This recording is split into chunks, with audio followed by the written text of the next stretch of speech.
Welcome back to the Mental Dietitian Podcast. I'm your host, Aaron Lynch-potter. This is episode 71.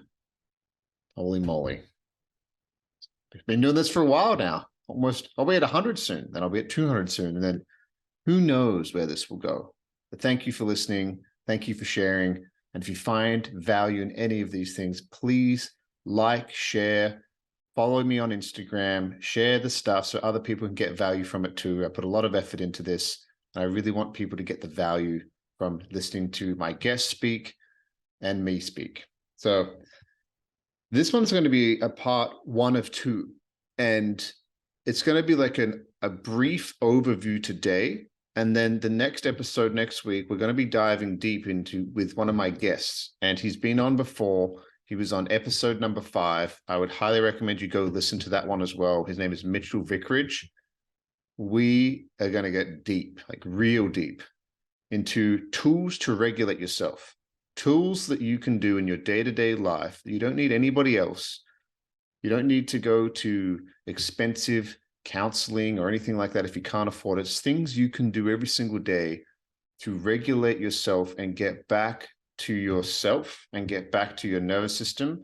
And he has a lot of experience with this, a lot of experience. And his biggest thing that he does is, number 1, breath. How are you breathing? And it's the greatest vitamin that we could ever take. And it's constantly there for us. It's one breath away. And we're going to go really, really deep into that. But there's a few things I can share about breath. Is that most people don't know how to breathe properly. Breathing through your nose is how you're supposed to breathe. The reason why we have a mouth is to eat food. It's not to breathe through. But a lot of us, including myself, I even have a blocked nostril on one side. So I can most of the time only breathe through my right nostril. I probably need to go see a surgeon or something. I think I have a deviated septum of some sort. I don't know. It's got broken before. And even when I'm breathing now, I'm noticing it. I'm noticing sometimes I breathe through my mouth a little bit. We're going to talk about this in the next episode, but they did a study. The people at Johns Hopkins University, they did a study where they plugged somebody's nose shut, so you could only breathe through the mouth, right? And after about 10 days, they couldn't continue with the study because it was considered unethical, because the person was having suicidal thoughts, depressive thoughts, in a very, very bad place. In the book Breath by James Nestor, highly recommend that book. He takes a deep, deep dive into how we all breathe wrong. It's changed the structure of your face. It will not allow you to eat a certain amount of foods because your jaw won't develop properly if you're a mouth breather. In this study where he plugged his nose, he woke up about 400 times a night when he was only breathing through his mouth, right? When he breathed through his nose, when they taped his mouth shut in this study, he woke up about 5 or 6 times, very briefly. After 10 days, he's like, I can't do this anymore. Can't do this anymore. Highly depressed, barely sleeping, snoring all the time. This is terrible. And one of the biggest things that will hold people back before anything, if you're like depressed, if you've got something going on, number 1 thing, are you a mouth breather? There's so much science, there's so much evidence to it. I highly recommend, if you haven't heard of this before, go research it.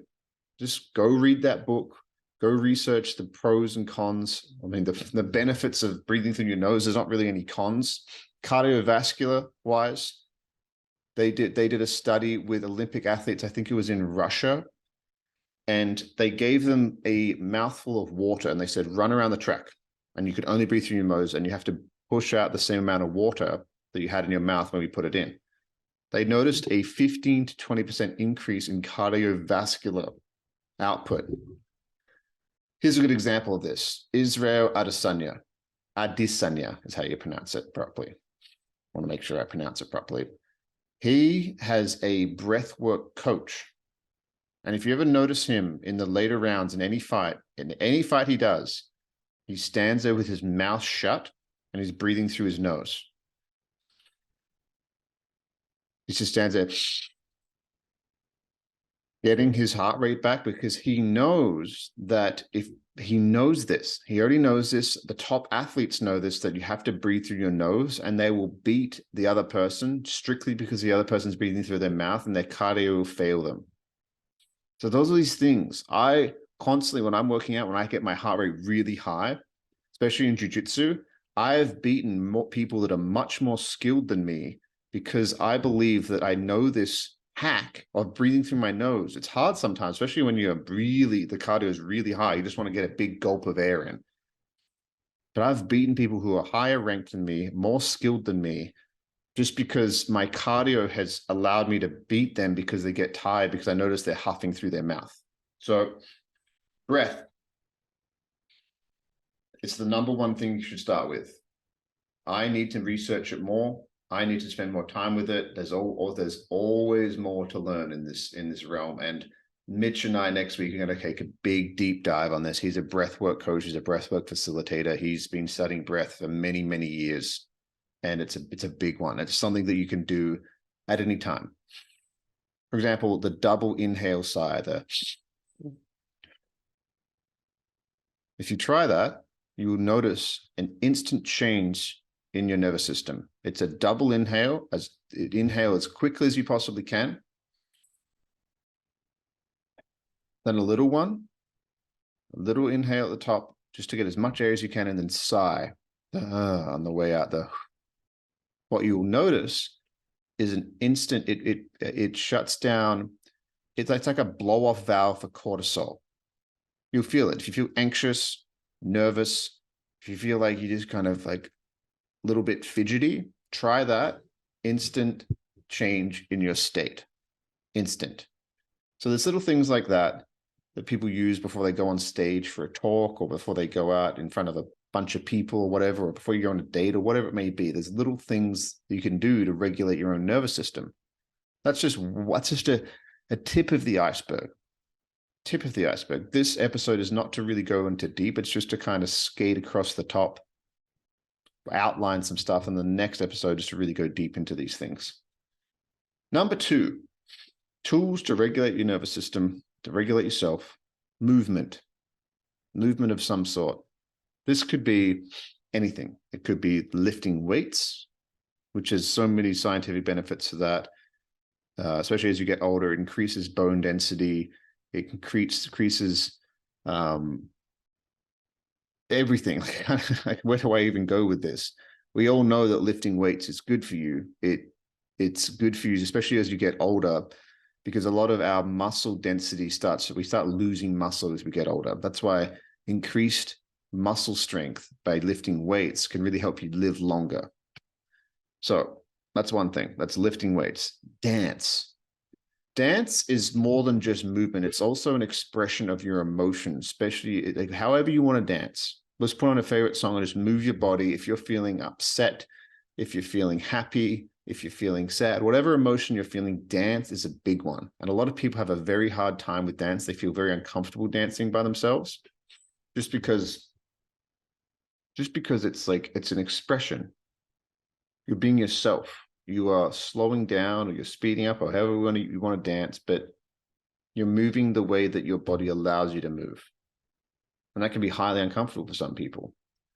I remember I went to a men's retreat, and one of the exercises they had us do was the facilitators put on a song, and we danced in front of 14 other men, however we wanted to dance based on that song. It was like a beat, drums. It's like mine was kind of like an African style dance. And I just started moving my body, and I didn't think. I really was conscious of not letting my insecurities get in the way. I'm just going to move how I want to move. It was interesting watching all these men dance one at a time. Some of them were highly uncomfortable and just moved the way that they felt uncomfortable in that current place. And the other ones really let loose, and everybody was in their own place. Everybody was on their own journey of it, as in how free they were within their own body. And it's all about being free within our own bodies. That's what it's about. So dance is a big one, big one. Other things are things like martial arts. That's one that's very close to me because, I mean, I can only speak as a man because I'm a man. I've met men. It's like, here's a fact that I've noticed in gangs, say like motorcycle gangs or any kind of criminal organization, any kind of gang. The scariest people that I've ever met are not the really big guys, the really big dudes that are like trained martial arts or they're big with weights or whatever, they're 6'6" or whatever.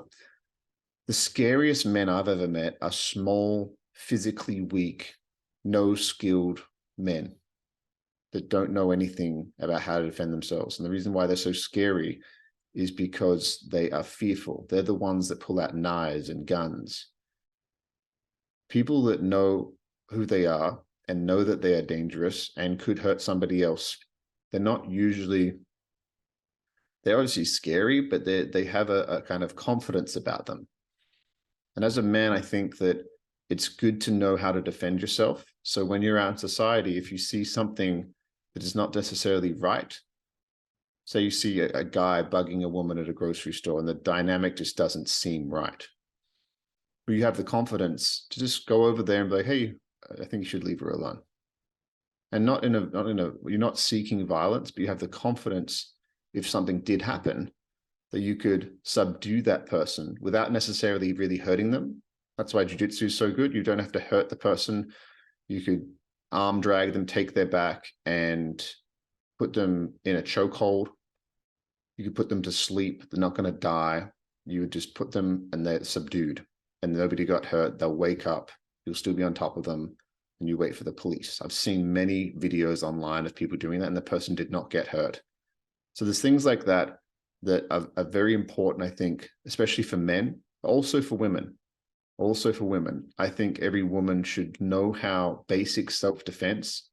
Unfortunately, I hate saying this, but there's a lot of men, damaged men in society that would hurt a woman if they saw them walking by themselves at 1 a.m. in the morning.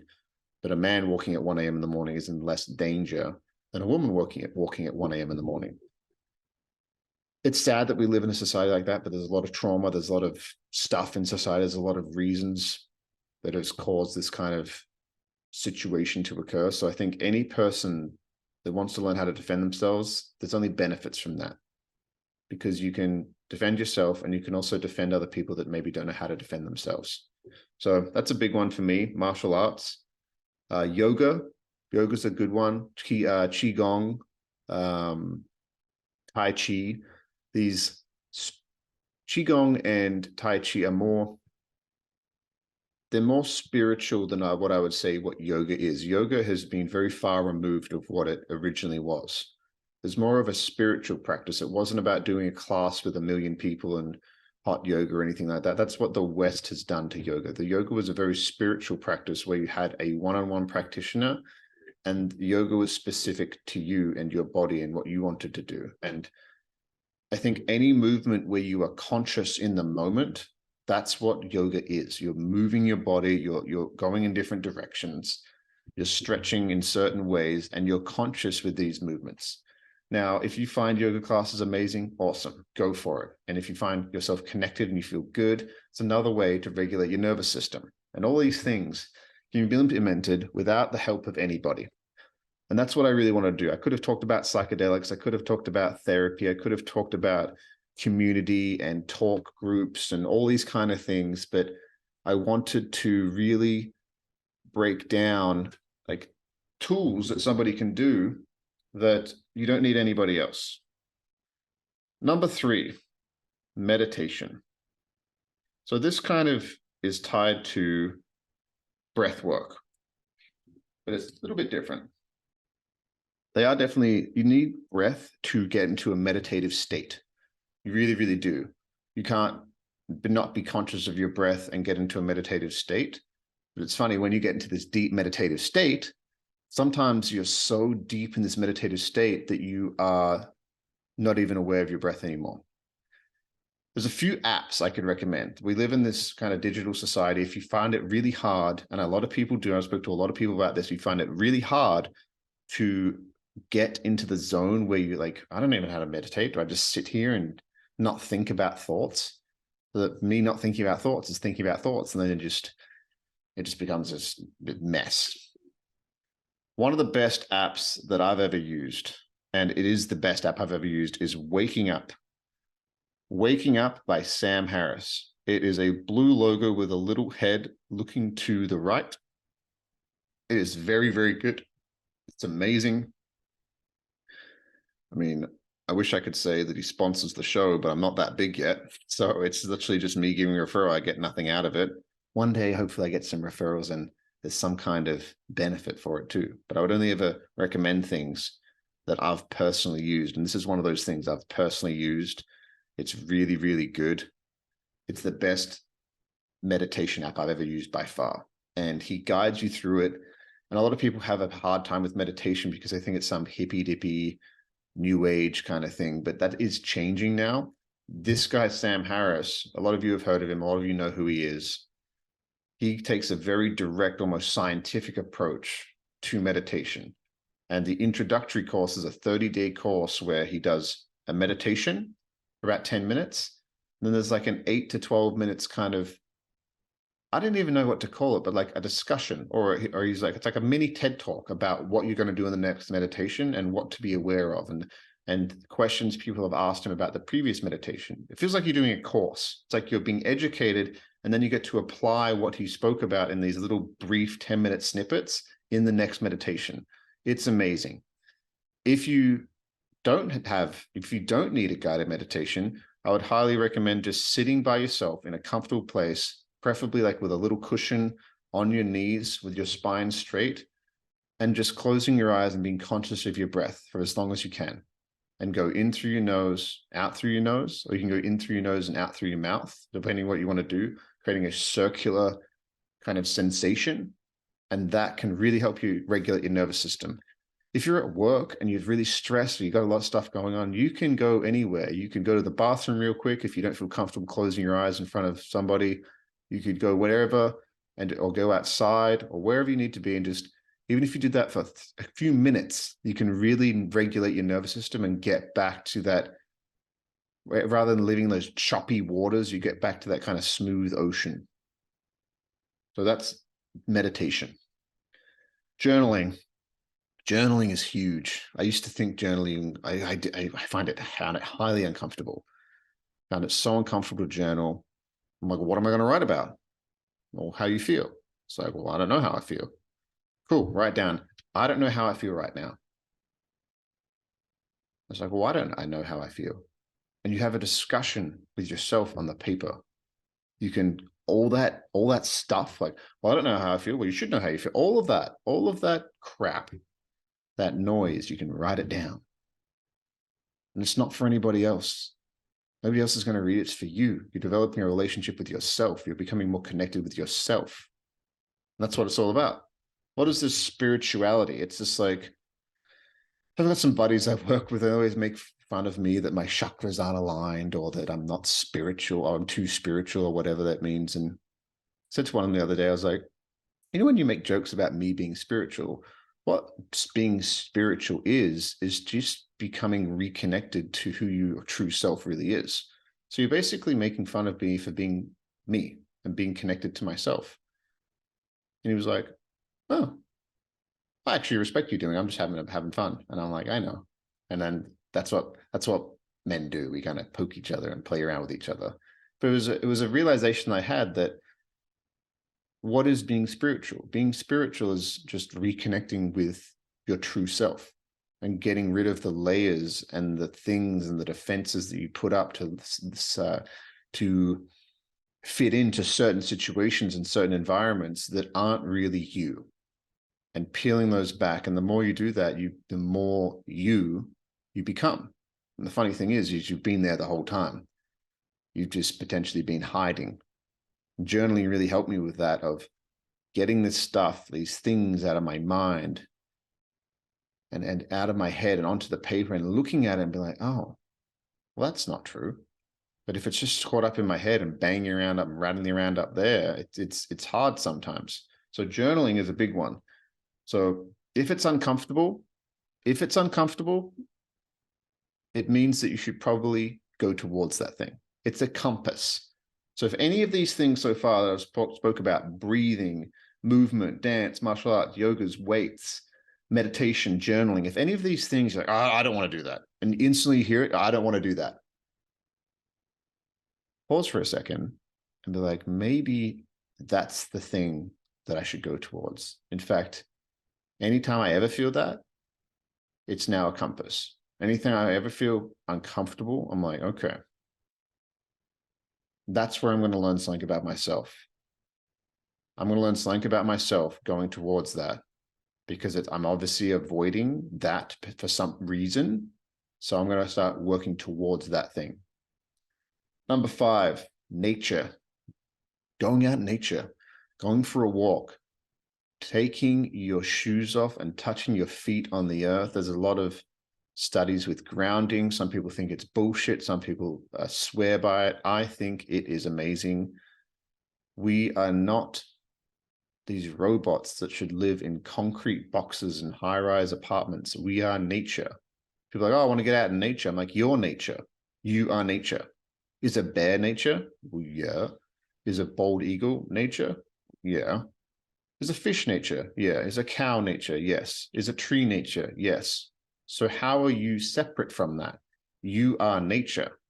So you are going to go interact with yourself. We have a hard time really understanding that. It's like, it's not us and nature. I want to get out in nature, and we can kind of keep it separate. It's like, we are nature. Let's go interact with ourselves. We're made up of we're made up of stardust. We're literally made up of carbon, water, like all the things that make our bones and our muscles and our tendons and our ligaments and everything. It's all components that come from the earth. And we've just kind of put them all together, and I have this body that's talking to you right now. So it's like, holy shit. If that's me, maybe I should go interact with myself a little bit more. So going out in nature, going by a river, the ocean, even snowboarding, doing sports in nature, even the people that go razoring or they go on a motorbike ride or whatever it may be, you're interacting with nature in however way you want. And the amount of times I've been stressed in my life, or I've just felt a certain way, and I go out in nature and I instantly, probably after 15, 20 minutes, I feel my stress levels go down. I feel that same feeling of the double inhale sigh, the kind of, it's like you've been only inhaling, and finally you let it all out. And that feeling after that, it's like, oh, there I am. It's not noisy anymore. I feel like I'm connected to myself again. So nature is a huge one. Number 6, and the last one I'll cover, is hot or cold exposure. So saunas, hot exposure, or cold tubs or rivers. I prefer rivers. I do number 5 and 6 in one. I prefer sitting in a river or the ocean. There's something about seeing a river and ocean compared to a plastic, like cold tub or whatever it may be, that is much more connecting, much more better. It's much more better.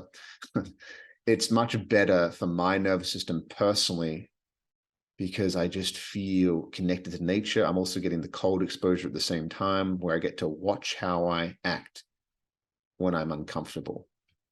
Then I'm incorporating the breath work and the meditation. So cold exposure for me, for example, when I go out in nature, is I'm doing number 1, breathing. I'm doing number 3, meditation. I'm doing number 5, nature. I'm doing number 6, cold exposure. I'm doing 4 things in one. When I close my eyes and I sit down, I focus on my breath, and I can feel the cold. I can feel how cold it is, especially if you do it in winter. It feels like you're on fire. It's very interesting. You're like, oh my God, I'm on fire right now. And it's very easy to get caught up in your thoughts. But if you can focus on your breath and detach from this discomfort, you can watch how you respond to uncomfortable situations. Now, there's a lot of pros and cons, especially with cold exposure. I saw this guy's post the other day on Instagram. It was very interesting. He was talking about energy, and he said it takes a lot of energy for somebody to sit in the cold, and it shouldn't be done too much. And he was talking about how he has a friend that does cold dips every single day. He's done it for 2 years, and how much he has aged in that 2 years has blown his mind. I thought that was very interesting. It's the first time I've ever heard anybody speak about that. And I felt, when I was reading it, I felt it to be true. Have you ever read something or heard something, you're like, that's true, and I can't really tell you why?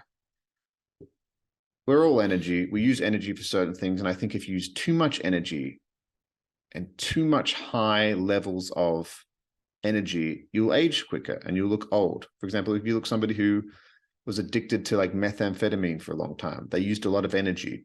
They didn't sleep, which required a certain amount of energy, which the drug gave them. They didn't eat properly, which creates a certain amount of energy just to keep you going. And then they age extremely quickly. Or somebody who drinks too much or smokes too much, there's a lot of energy that they are doing to maintain, whether they're high from that nicotine or drunk on that alcohol. There's a lot of energy that is being taken away from what their natural homeostatic state is. So I only do cold exposure maybe once or twice a week, maybe for between 5 and 10 minutes, because I'm aware that it's a great tool and it does help, but I would rather focus on other tools like my breath, which is always there.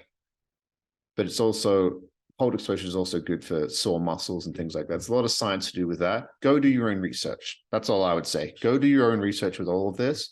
This is just an introductory podcast for episode 72 next week with Mitch, where we're going to dive deep into all of these.